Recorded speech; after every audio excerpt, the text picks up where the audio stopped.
Hi, this is Shop Talk and I'm Ria Tanwatco Trillo. Entrepreneurs respond to crisis differently. When their enterprise has turned sour, some prefer to bail out, while others opt to salvage their business. So if you don't want to sink with the ship, it's best to know what to do to turn a struggling business around. Here to give us tips on that is Josiah Gaw. He is the chairman and chief marketing strategist of Mansmith and Fielders Incorporated. Hello, Josiah. Thanks for coming on the show once again. Thanks for having me again, Ria. Okay, today we want to talk about businesses that are struggling and how they can pull themselves out of that situation. But first of all, you need to identify that your business is in trouble in the first place, That's right? True. What are the indicators?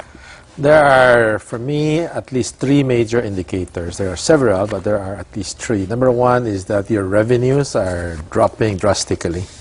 And not just for 1 or 2 months, but it's been ongoing for quite some time. The second thing is your cost has been going up, that it's no longer controllable. Sometimes it's mixing business and personal expenses. The third one is that when suddenly, you are running out of cash. But running out of cash is usually something that is not really the root cause. It's really symptom because, your revenues are not coming in, your costs are going up. And of course, you'll run out of cash because you're not profitable anymore. No? Right. Okay, so let's talk about each one of those. When it comes to your declining revenue, you said over some time. What sometimes? 6 months, 3 quarters? Well, when you're struggling, normally if you're missing your target for 2 consecutive months, that should be something alarming. When I say missing, you're off by more than 10%. No? Okay. That's something that should enable you to review your target immediately, whether it's realistic or not. Now, sometimes there are times that you would miss certain target because the target is too high. And I'm not referring to that. I'm referring to really, not hitting the target that is a profitable target in the first place, and not just about, an ambitious target. No? Okay, but what about when external factors come in? Say, for example, you make peanut butter and there's a salmonella outbreak or something in your plant, and, all of a sudden nobody wants to buy your peanut butter. That's simply something short-term. Okay. It's not going to be for extended period. This is where companies with different product portfolio would have an advantage. If you are a single product company, you are at greater risk because once something happened to your product, that's it. No. On the other hand, a single product company also has its advantages, and one of which is really the focus that you give, your particular company. Small businesses normally they start with a single product or maybe 2 products, and then would grow subsequently and add more products or enter new territories, for example. Right. So if the example I cited, if that were ever to occur, you don't necessarily have to push the panic button because, as you said, it's temporary and you would be able to recover. Yeah, and it's not. In fact, the salmonella case is not necessarily your case. It could be your competitor's case, right? And everybody just don't want to take. But that's only temporary. When people will forget about it, or when you have communicated that you really have a clean plan.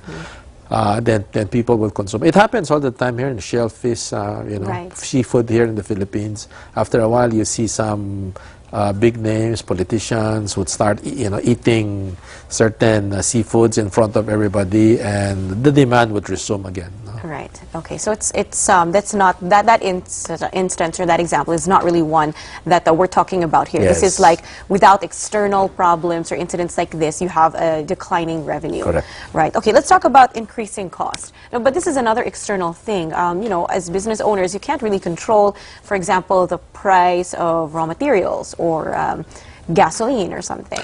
Well, increasing costs, there are ways to manage your costs. And we call that the operating model. Your revenue is really your offering model, and controlling costs is your operating model. Like outsourcing could be one. Instead of having everything made in-house, you can always outsource it. No?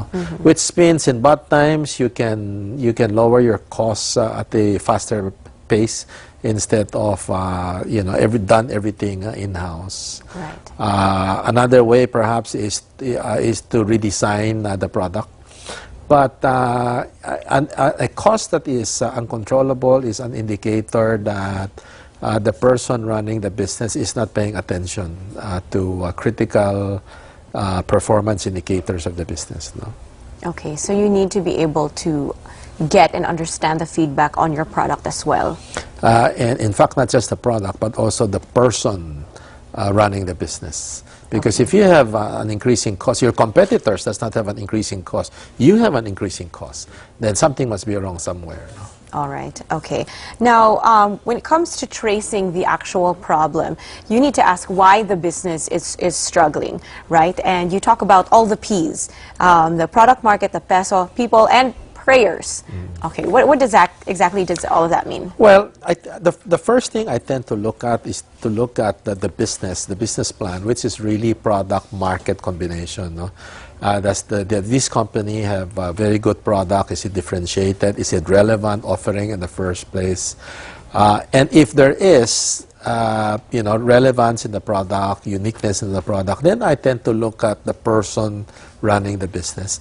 Because if you have a good product, then there's no reason why it should not work. Then maybe the person running the company might be the problem. There's a third one, which is really about the financial aspects, which is really the peso. It's possible the business is profitable, but they're running out of cash because the business has been spending more. That's the implication if you have increasing costs, no? And suddenly you're over budget. You didn't stick to your budget, and after a while you're gonna run out of money to run the business. In fact, my indicator is telling me that companies would close down not because it was unprofitable, but because a lot of times they run out of cash. No? But then there is a critical fourth element that I have discovered. Sometimes the product is very good. The person is working so hard. There's money involved, but why is it that it's not working, as expected? And I think that's where the uncontrollable, the unexplainable, which I call the fourth P, the prayer portion, is saying, well, there are certain things we cannot explain, so let's leave it to God. No? Right. And I think for the religious people, they always say, well, in God's time, not in your time. No? And I'm sure those people who are more religious would be very happy for me to include a fourth P and not just three Ps, of why companies would be struggling. No? Yeah, well, it's definitely a very important element that, when people are so focused on their business, they completely forget about it. That's true. Right, okay. So when we talk about the struggling businesses, we mentioned the product market. So let's go into that more deeply. I think we have a slide for that, right? You mentioned earlier also like a weak product concept, right? A good product concept would simply make people change their preference in your favor. And so if you don't have a good product concept, why should they change their preference in your favor? There are exceptions, of course. The exception is that if you're the only one, they have no choice. So if you're in the mall and your product is the only one, there's no other place to eat. Then lucky for you. Well, yeah, lucky for the person or the company offering. A weak product concept normally leads to people not being indifferent. No? They're not trying, and therefore there's no repeat purchase. But there's a second element there, wherein the product is not differentiated, which means, why is the product unique? There's nothing unique about it, no? And therefore, because there's nothing unique about it, you are in a red ocean, together with so many other competitors. And because you are in a red ocean and everybody, because of no uniqueness, would end up promoting more or doing price off.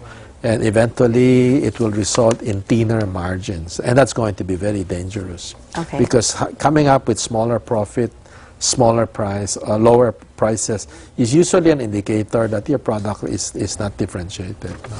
Sometimes you also have a problem about weak brand association or the wrong product association. Some people might think your your product would be more expensive.